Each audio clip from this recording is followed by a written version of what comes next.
I, 28M, discovered that my fiancée Madeline, 27F, has been lying about her job and income for our entire 5-year relationship.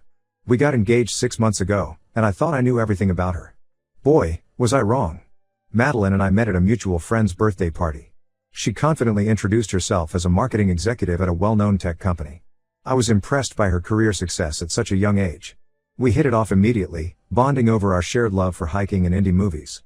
As our relationship progressed, Madeline would often talk about her big projects, important meetings, and work trips.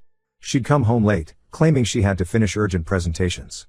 Sometimes, she'd be away for days, supposedly attending marketing conferences in other cities. I never questioned it because I trusted her completely. I come from a working-class background. My parents run a small grocery store, and I worked hard to put myself through college. I now have a stable job as an accountant at a mid-sized firm.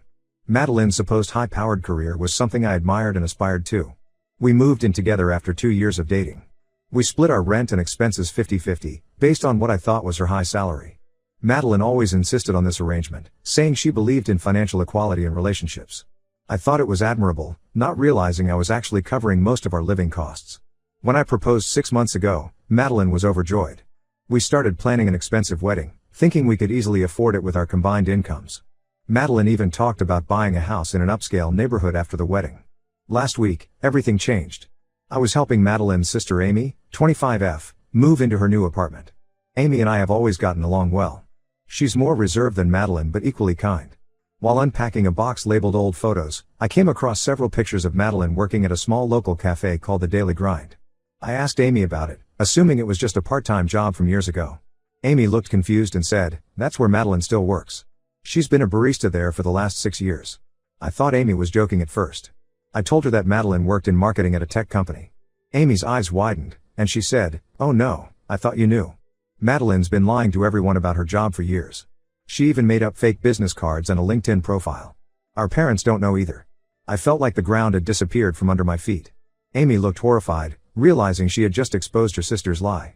She begged me not to tell Madeline that she had accidentally revealed the truth. In a daze, I finished helping Amy move and then drove home. My mind was racing, trying to make sense of this revelation.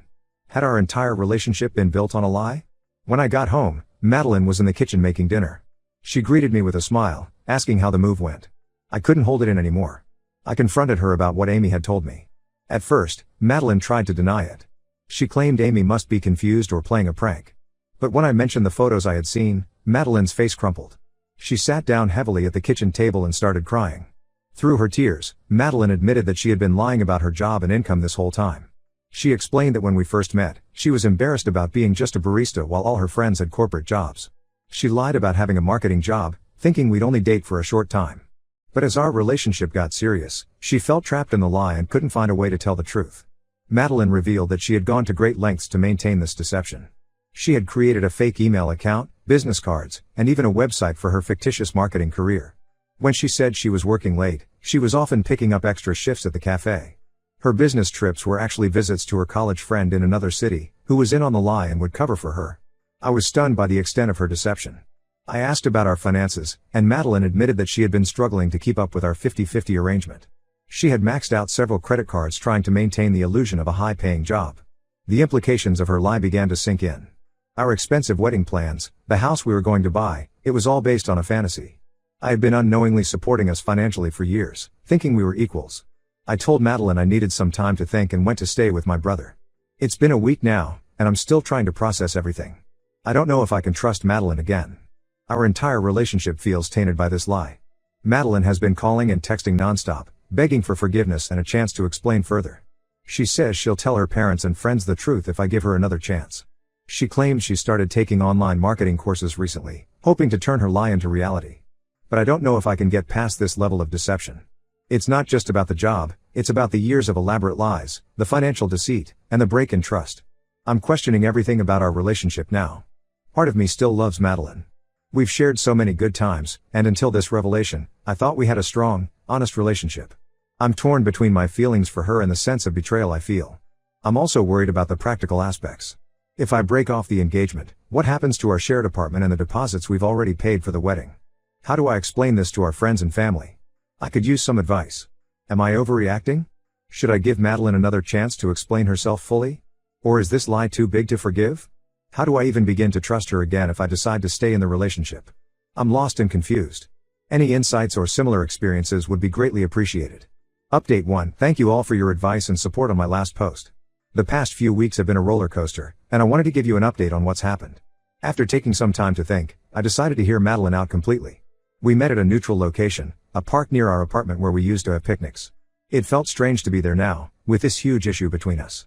Madeline came clean about everything. She walked me through her entire deception, from the moment she first lied about her job to all the elaborate steps she took to maintain the lie over the years. She had created multiple fake email accounts, not just for her fictional job but also for her imaginary colleagues. She showed me the website she had built for her fake marketing company, complete with case studies and client testimonials, all fabricated. What shocked me most was learning that Madeline had been secretly taking online classes in marketing for the past 2 years. She showed me her course certificates and said she had been trying to make her lie a reality. She had applied for several entry-level marketing positions but hadn't had any luck yet. Madeline also revealed the full extent of her financial troubles. She had racked up over $30,000 in credit card debt trying to keep up with the lifestyle she thought she needed to maintain. She had been making minimum payments, but the interest was piling up. I asked Madeline why she didn't come clean earlier, especially when we got engaged. She said she had tried to tell me the truth several times but always lost her nerve at the last moment. She was terrified of losing me and disappointed herself for not living up to the image she had created. While I appreciated her honesty, I was still hurt and confused. The scale of her deception was hard to comprehend. I told Madeline I needed more time to think about our relationship. She agreed and said she would respect my decision, whatever it might be. A few days after our talk, something unexpected happened. I got a call from Madeline's mother, Lisa. She was hysterical and asked if I knew where Madeline was. Apparently, Madeline had finally confessed everything to her parents and then disappeared. She left a note saying she was ashamed and needed some time alone. I was worried sick. Despite everything, I still cared about Madeline's well-being. I called all of Madeline's friends, but no one had heard from her. We filed a missing person report with the police. For 3 days, we had no idea where Madeline was or if she was safe. On the 4th day, we got a call from a hospital in a city about 200 miles away. Madeline had been admitted after fainting in a bus station. She was physically fine, just dehydrated and exhausted. The doctor said she had been having panic attacks. I drove to the hospital immediately. When I saw Madeline, she looked terrible, pale, with dark circles under her eyes. She broke down crying when she saw me. She said she couldn't face everyone after her lies were exposed, so she ran away. She had been sleeping in bus stations and cheap motels, too ashamed to come back. Seeing Madeline in that state made me realize that despite her lies, I still cared about her deeply. I told her that running away wasn't the solution and that we needed to face this together. She agreed to come back home and get help. We're now back in our city. Madeline has moved in with her parents temporarily while she gets therapy. She's also looking for a new job, determined to start fresh with honesty this time. As for our relationship, we're taking things day by day. I've decided to give Madeline another chance, but I've made it clear that it will take time to rebuild trust. We've postponed our wedding indefinitely and are essentially starting our relationship over from scratch. Madeline has been incredibly remorseful and is working hard to make amends. She's told all her friends and extended family the truth about her job and finances. It's been hard for her, but I'm proud of her for facing the consequences of her actions. We're also going to couples therapy to work on our communication and trust issues. It's been eye-opening to realize how much this lie affected every aspect of our relationship. We're learning to be more open and honest with each other, even about small things. Financially, we're working with a debt counselor to figure out how to tackle Madeline's credit card debt. I've agreed to help her, but only if she sticks to a strict budget and continues to be honest about her spending. I know some people might think I'm a fool for giving her another chance, but I believe people can change if they truly want to. Madeline's actions since coming clean have shown me that she's committed to being honest from now on. That said, I'm cautiously optimistic about our future, but I'm also prepared for the possibility that things might not work out. I've made it clear to Madeline that this is her last chance. Any more lies, no matter how small, and I'm done. Thank you all for your support and advice. It's been a difficult few weeks, but I feel like we're slowly moving in the right direction. I'll update again if there are any significant developments. Update 2. I want to thank everyone for their support and advice over the past few months. A lot has changed since my last update, and not all of it for the better. Madeline and I had been working on rebuilding our relationship. She was going to therapy regularly, had come clean to everyone about her lie, and was actively job hunting. Things seemed to be slowly improving between us. We were communicating better, and Madeline was being more open about her feelings and struggles. About a month ago, Madeline got a job as a social media coordinator for a small local business. It wasn't the high-powered marketing career she had fabricated, but it was a start in the right direction. The pay wasn't great, but it was honest work, and Madeline seemed excited about the opportunity to gain real experience in marketing. I was proud of her for securing a legitimate job in marketing. It felt like a positive step forward in our relationship and in Madeline's personal growth. She was working hard, coming home with stories about her day that I knew were real this time. However, last week, I discovered something that has shaken everything up again. I was using Madeline's laptop to print some documents, with her permission, when I noticed an email notification pop up. The subject line caught my eye: monthly payment confirmation. I know I shouldn't have, but given our history, I clicked on it. What I found left me stunned. The email was a receipt for a $5,000 payment to a company called Career Creators. I did some digging and found out that this company specializes in creating fake work histories, complete with websites, phone numbers for references, and even fake pay stubs. I confronted Madeline about this immediately. At first, she tried to deny it, but when I showed her the email, she broke down. She admitted that she had been using this service for years to maintain her lie about her marketing career. The social media coordinator job she recently got?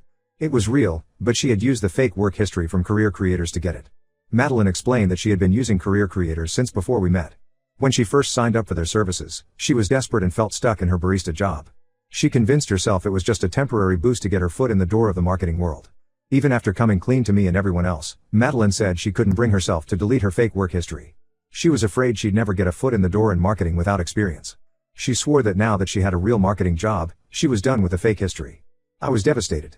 Just when I thought we were moving past the lies, I discovered an even deeper level of deception. All the progress we had made in rebuilding trust over the past few months felt meaningless in light of this new revelation. Madeline begged me to understand, saying she was terrified of losing this opportunity in marketing. She promised to come clean to her new employers and delete all traces of her fake history. But for me, it was too late. The damage was done. I told Madeline that I couldn't continue our relationship. The lies were too much, too deep, and had gone on for too long.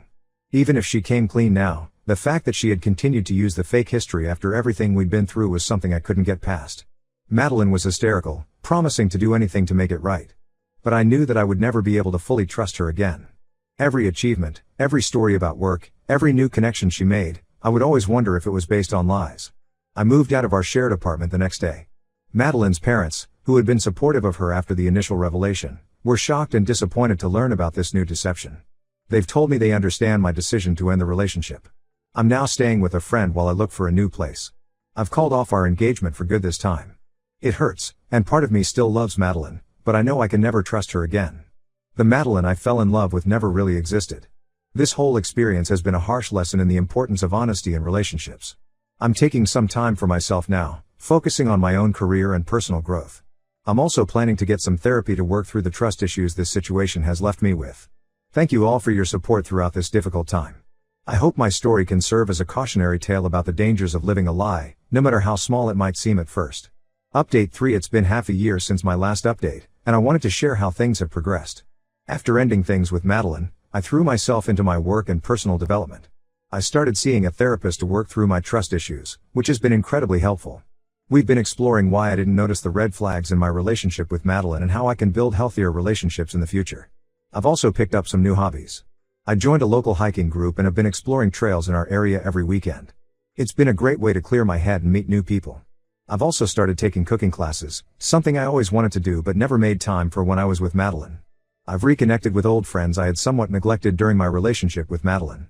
It's been eye-opening to realize how much I had isolated myself in our relationship. My friends have been incredibly supportive, and it's been healing to rebuild these connections. As for Madeline, I've heard through mutual friends that she did end up confessing to her employers about her fake work history. She lost her job as a result but has since found work at a different cafe. From what I understand, she's still in therapy and working on being more honest in all aspects of her life. A couple of months ago, Madeline reached out to me via email.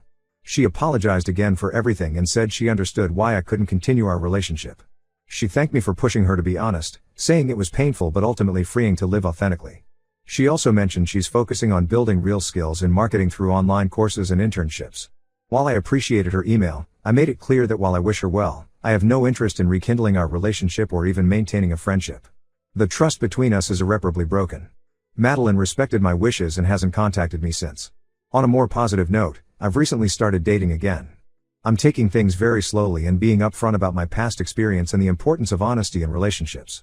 It's been challenging to open up and trust someone new, but I'm working on it. I've been on a few dates with a woman I met through my hiking group. It's nothing serious yet, but it's nice to feel that spark of possibility again. Professionally, I've been doing well. I took on some new responsibilities at work and even got a small promotion. I'm also considering going back to school part-time for a master's degree in accounting. It feels good to be focusing on my own goals and growth without the shadow of deception hanging over me. This whole experience has taught me a lot about the importance of honesty, both with others and with oneself. I've become much more assertive in my personal and professional life, not afraid to ask questions or verify information when something doesn't add up. I'm also more aware of my own needs and boundaries in relationships. Looking back, I can see red flags that I ignored in my relationship with Madeline. Her reluctance to introduce me to her work colleagues, the vagueness about her daily work tasks, the convenient work trips that always seemed to coincide with times I wanted to visit her office, all these things should have raised questions. But I was too trusting, too willing to believe the best about someone I loved. It's been a difficult lesson, but I'm grateful for what I've learned about myself and what I need in a partner. I know now that I value honesty and transparency above all else in a relationship. I've also learned the importance of maintaining my own identity and friendships outside of a romantic partnership. Financially, I'm in a much better place now. Without the burden of unknowingly supporting two people, I've been able to increase my savings and even start investing a bit. I'm also more careful about financial decisions and always make sure I have a clear picture of any shared expenses in new relationships. As for our shared apartment and the wedding deposits we lost, it was a financial hit, but I've come to see it as the cost of learning a valuable life lesson. Some of our vendors were understanding and gave partial refunds when we explained the situation. The rest, well, I've made peace with it. Explaining the broken engagement to friends and family was hard at first, but most people were understanding and supportive. A few mutual friends chose sides, which was painful, but it helped me realize who my true friends were. To those who might be in a similar situation, wondering if they can trust their partner or if a lie is too big to forgive, I would say this: trust your instincts. If something feels off, it probably is. Don't be afraid to ask questions and seek the truth, even if it might be painful. And remember, you deserve honesty and respect in your relationships.